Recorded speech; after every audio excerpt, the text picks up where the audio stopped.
Hello and welcome. It is a windy Friday morning. It's about 11 o'clock here on my small island off the coast of Costa Rica. I'm walking home from the store and we're going to talk about 5e today. Now it's Friday, which just means editorial time, which means normally I address this week's trolls, but frankly the trolls are saying the same 5 things over and over again, so it's getting kind of boring to say the same response, which always just breaks down to, you're playing D&D wrong, and therefore you're a blank. And my response is, prove it. Prove it. Otherwise, go home. So today, we're gonna simp for 5e, because tonight on my live stream, we're gonna talk about the 5e engine and third-party 5e. So let's talk about things I love about 5th edition. And I gotta say, when I first opened 5th edition Player's Handbook in 2014, it felt like going home. It felt like I was back in the Forgotten Realms. I was back playing the game I played for 15 years. It had everything I loved. It was simple. It felt like D&D, unlike 4th, which we all know did not feel like D&D. But that's a separate topic for a separate vlog. It felt like D&D in the beginning, and there were lots of things I loved in it. Wizards had a D6 hit point and actually had skills, and they had spells, the infinite 0-level spells, and that made sense. I mean, the D6 hit points was like, I missed the D4, but whatever. Now they've got about the same hit points as a normal NPC at first level. Having more skills, yeah, that totally makes sense for a wizard. Why wouldn't a wizard know a lot of shit? They literally spend most of their life studying books. And the infinite 0-level spells, sure, why not? At first that seemed fine. It wasn't until we read Eldor's Blast and then we're like, oh god, no. But hey, I can create light and summon a goldfish an infinite amount of times. Yeah, why not? The universal proficiency bonus, great. Advantage and disadvantage, that alone. Once you understood the advantage and disadvantage, great. The fact that feats were now optional, you didn't have to take them, and it made it very clear that, like, we're gonna give them because we need to fill the space, but really, these are optional. And the fact that if you didn't take the feats and just took the stat bonus, it mattered and it actually felt sense. The fact that the prestige classes, the archetypes weren't separate classes, but just separate builds you could enter to at 3rd level, and most of them felt like they made sense. A few don't. I mean, monks are still a mess. They'll always be a mess. They nerfed sorcerers. They nerfed the fuck out of rangers, and nobody understands why. They nerfed monks.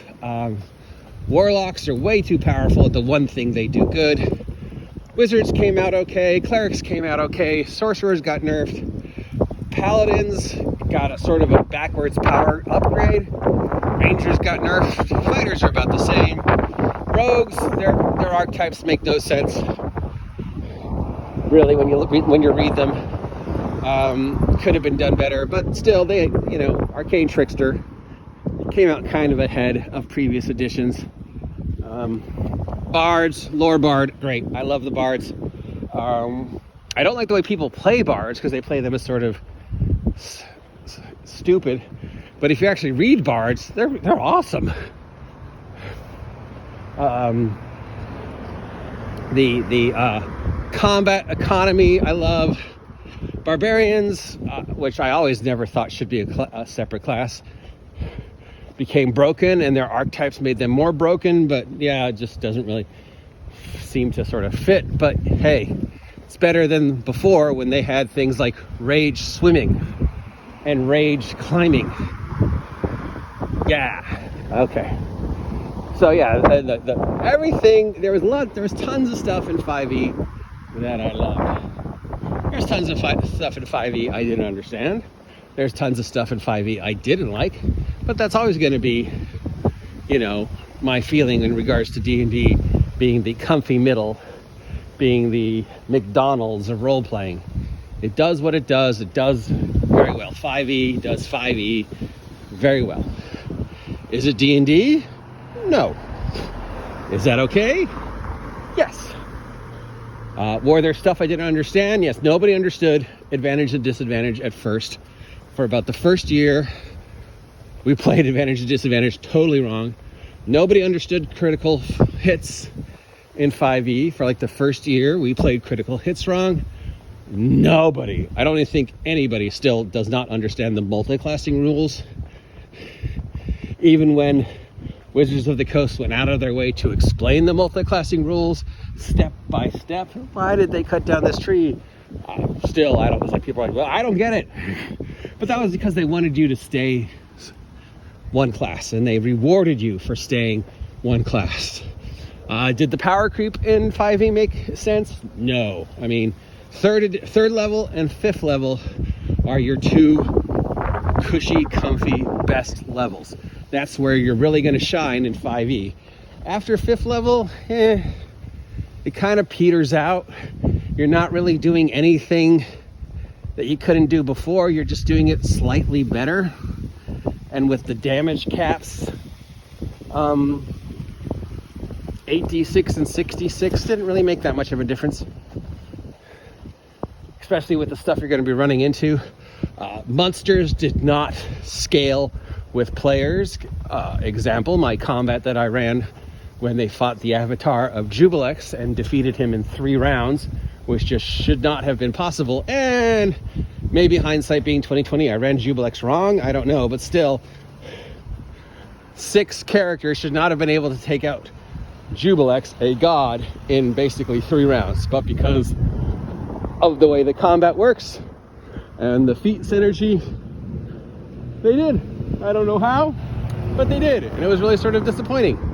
And like when they ran into a Beholder, they're like, oh, Beholder, I expected this to be more powerful. I was sort of disappointed. It's like, well, that just goes to show that the power creep between players and monsters is not the same and still hasn't been fixed. I actually like some of the changes they made in Mordecaians for monsters. I hope some of those changes actually move over to the entire game. So yeah, there's tons of stuff I love about 5th edition. And at the beginning, before all this politics started, and before they decided to take a dump on the Forgotten Realms, for me, in relation to the 15-year-long D&D campaign I played with TJ Storm in Los Angeles, it felt like going home.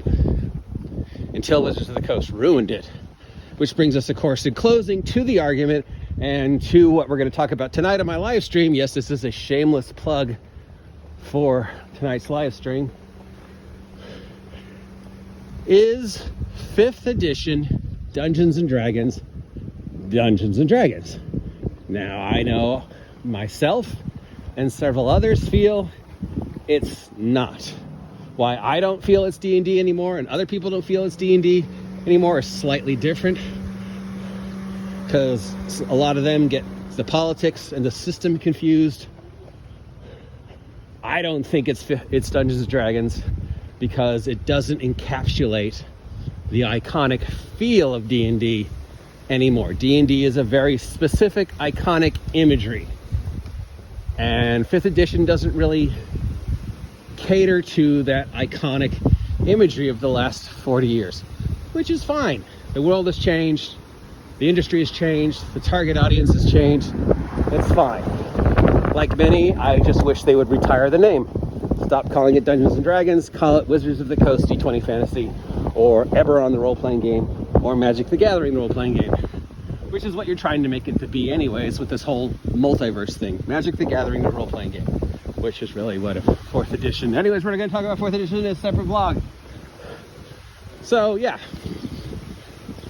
does the 5e engine work for D&D? No. Does the 5e engine work? Yes. What does it work for if not D&D fantasy? Well, there's still fantasies it could work for, just not quote unquote Dungeons and Dragons. But that doesn't mean it can't be fantasy. It's just a different type of fantasy. It's not D&D. It's 2022 post Magic the Gathering, post World of Warcraft post 90s cartoons fantasy role-playing game, which is fine. But rather than complain about the trolls, because at this point it's pointless, and at this point the trolls are getting ridiculous because they're bringing in race and stuff like that and politics into their insults. But basically all the insults from you trolls break down to the same 5 insults, and those same 5 insults break down to the same 1 insult: playing the game. I do not agree with the way you play my game, so therefore you're playing my game wrong, so therefore you are a insert insult here. And my response is, prove it, okay? Just prove it. If you can't prove it, stop. Anyways, I'm about home here on my island off the coast of Costa Rica. I'm gonna go feed the crows because they cut down their trees, so now they need a new place to live and they need somebody to take care of them. So I'm gonna help replace some of the crow chicks that lost their home, and some of the other animals that lost their home, and with the local animal shelter. So that's my project for the day, unless of course these winds kill me because of my allergies. I hope you appreciate this nonsense that comes out of my mouth. Join me tonight. Until then, I am the OG GM. Have a great weekend. I'll see you Monday. Bye.